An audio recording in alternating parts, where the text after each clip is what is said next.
Hey, welcome back everyone. It is time for another red hot covered call video. Hey look, today we're going to talk about two trades I made, covered call and a cash secured put, for which I'm putting money in my pocket, and I think you're going to like it. Even you salty dog covered call writers are going to like that cash secured put trade. Now I want you to hang out for that, but before we get there, look, if this is the first time you're at my channel, I don't know how you got here, but I know you're going to be excited because I'm just like you. I'm out on YouTube looking for that next red hot covered call video to jack me up, to give me that little morsel of information to up my game. Well, they're not out there. I search YouTube all the time for that next great covered call video, and it's just not out there. So for me, I feel like getting behind the mic, I'm adding to everybody's game. And it really jacks me up when you folks bang that like button, leave me a comment, and let me know you like what I'm doing. I absolutely love all the feedback I'm getting from the YouTube comments, the Facebook page. It just keeps me in the game to do trades, think about those trades, so I can show you to them here in my video. Look, everything I want to achieve with this channel is this. I want to motivate and inspire you so you go out and get your experience. Once you get that experience, you too will be able to have the success that I'm having. You have to believe that. That was me 2 years ago when I started talking to my mentor, Jerry. You have to believe that you can be above the 70 and 80% of the weekend warrior home stock market players. Most people fail at this. And if you know my story, you know that I used to day trade and swing trade and I didn't have success. But until Jerry sat me down, talked to me, he mentored me, I got the confidence, I got motivated, then I got my experience. I'll never forget the very first cover call trade I made. Jerry said, look, John, you have a stock for which you want to sell. You have 100% profit. Let's not sell that stock. Let's write your first covered call so you can feel it.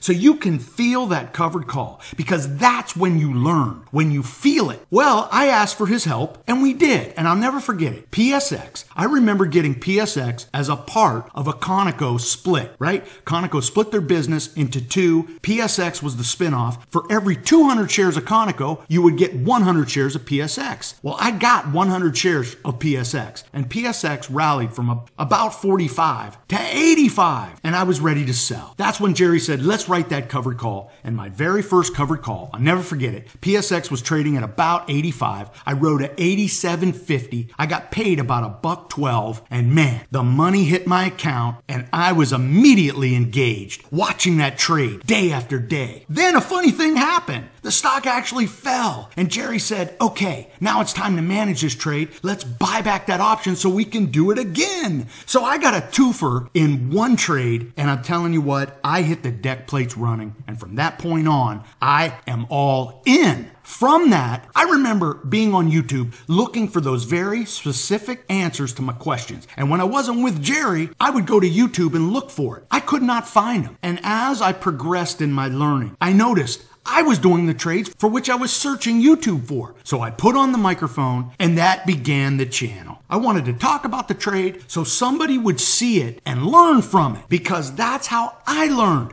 Talking about the trade, doing it, and I'll tell you what, it's inspired and motivated me to help others. And that's why this channel exists. And that's why when I ask you to subscribe and bang that like button, it jacks me up. Hey, look, before we get going on those two trades, if you've never been to my website, I want you to go to ctpdashboard.com. I want you to look at the free spreadsheets I offer you. And hey, look, if you like what you're hearing and you want to be a part of our off YouTube discussion, it's right there. Just go to Facebook, search ctpdashboard.com, and like that page. We're having a discussion off YouTube, and I want you to be a part of it. Now, look, one last thing. If you ever wonder where I'm at in my game, I always update my profit image on my website, and right now, I'm at 37.8. Look, for a lot of you, you remember last year. Last year, I made $39,000 using this very conservative strategy of selling premium, writing covered calls, and selling cash secured puts. And $39,000, man, blew my mind that I could have that sort of success. That was about 18% cash on cash last year.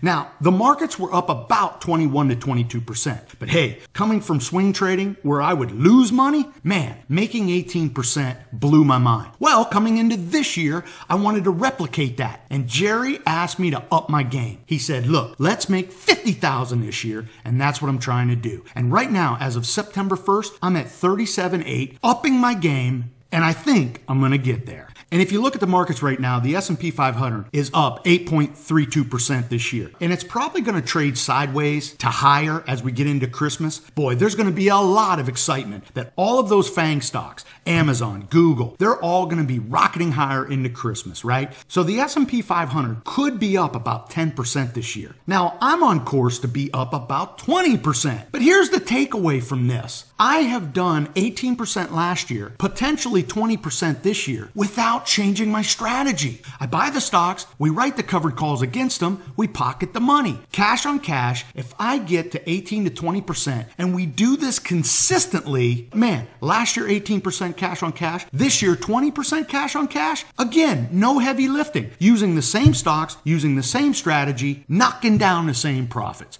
Look, I want to encourage you to learn this strategy so you too could be making those sort of profits. Now let's talk about those two trades. Now we're going to talk about that cash secure put first. A couple weeks ago I talked about how Wynn had fallen, and I thought it was a great opportunity to cherry pick some cash secure profits. Now I'm going to show you on the chart next how I did that. The final numbers on this trade turns out to be this. I ended up selling a cash secured put and I got about $2.70 for a 148. Turns out I bought that back on Thursday leading into that Friday's expiration yesterday, and I bought it back for about 60 cents. So I end up profiting about $630 on this trade. So for me, this was a great trade, great opportunity to cherry pick some cash secure puts. And I think if you embrace this strategy, you too might be able to profit. Let's look at that chart. Now again, if you remember, Wynn had fallen based on a lot of different things. Man, this thing, if it isn't Steve Wynn, it's another casino, it's Macau. This thing can gyrate based on all kind of news. So if you're going to hold Wynn, you really have to have a cast iron stomach. I do. It fits my risk profile. I use Wynn. Well, Wynn had fallen, and I bought some shares at about 153, and Wynn rallied to 168, and I'm feeling good.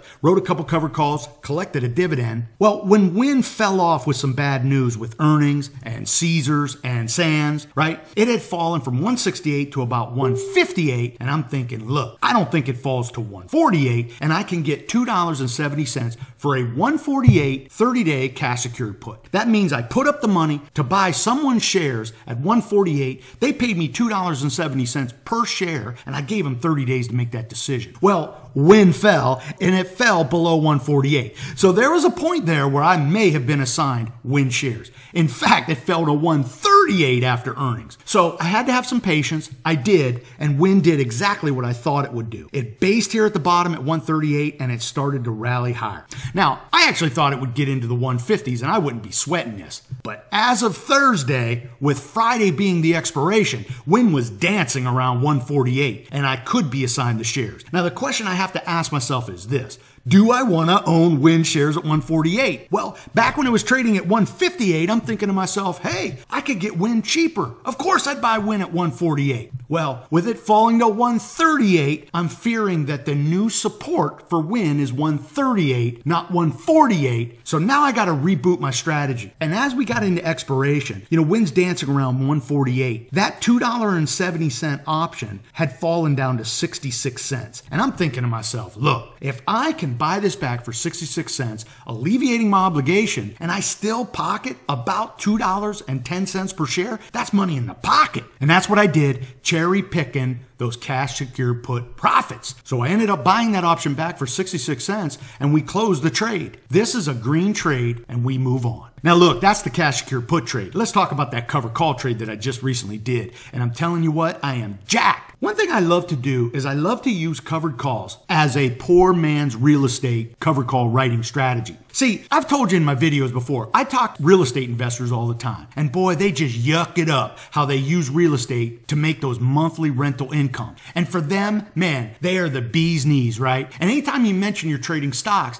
they look at you like, oh, you're playing the stock market. As if I'm lower than them on the hierarchy of investing, right? So one of the things that I noticed right off the bat with cover call writing was, it's basically the same. They'll take their cash, they'll buy a piece of property, they'll rent it out monthly and make monthly income. I take that same amount of money, but I buy stocks, and then I write covered calls and I make that monthly income. I look at it like this. To me, it's almost an apples to apples comparison, but the end result for me is the same. We're taking that same investment money and we're trying to generate monthly income. So I call it the poor man's real estate cover call writing. Why do I call it that? Because it allows the poor man or poor woman to get in the game. Hey, look, who has $50,000, $100,000, $300,000, $1 million to put into a property and get stuck with that property for 30 years, right? To then hope to make that monthly income, dealing with renters and everything that comes with it. That's why real estate investors are a select group. But using the poor man's real estate, the small ball player can get involved. So I'm going to give you an example. I took about $52,000. I bought 300 shares of Baba at 174X with the idea that I was going to write a covered call and make that monthly income. Look, I don't know what motivates you, but this is the sort of thing that motivates me and keeps me in the game. I like the idea of taking my cash, buying that stock, making that rental income, just like those investors. And in this case, the poor man's real estate is motivating me to make this trade. Now, that's what I did. I bought Alibaba shares. We're going to talk about that trade right now. The chart looked good to me, but let's talk about it. Now, when I look to buy a stock these days, I'm really looking to get a low entry point buy, right? I don't want to buy high, and I use the Keltner channels to help me with that. I don't know if the Keltner channel is the end-all be-all with charting, but here's the deal. I found success. And when a stock is trading lower near that bottom of the Keltner channel, I feel like Wall Street looks at that as an opportunity to start to buy it up. And that's what I've done. So here I'm looking at Baba, which just recently had earnings, and they weren't that bad, right? And it had fallen off of earnings. Now, Alibaba is the Amazon of China. So you know they're always going to be in the game.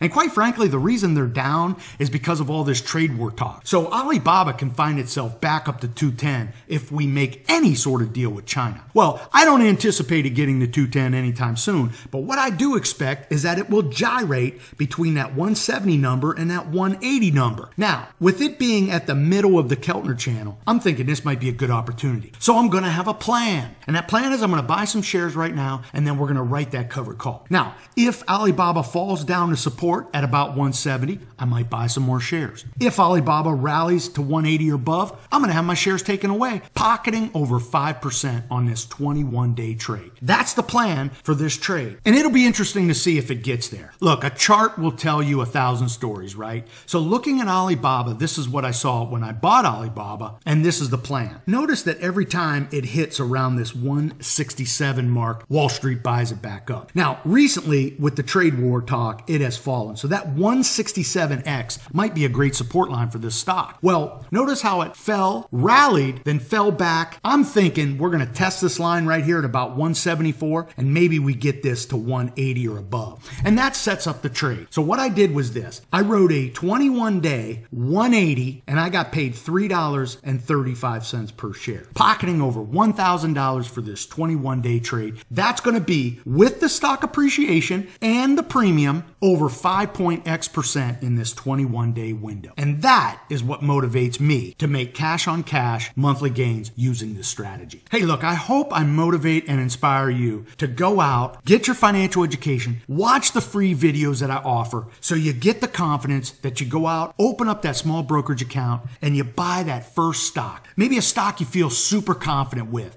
and you just make that one trade so you feel it. Just like I told you in the beginning of the video when Jerry said, look, John, you have to feel it. From that, I've had that experience, I've had that success, and I'll tell you what, I wish you the same success. But hey, look, you got to get out there and do it. You got to get out there and get your experience. Until next time, I hope all your covered calls are profitable. All I see is signs, all I see is dollar signs.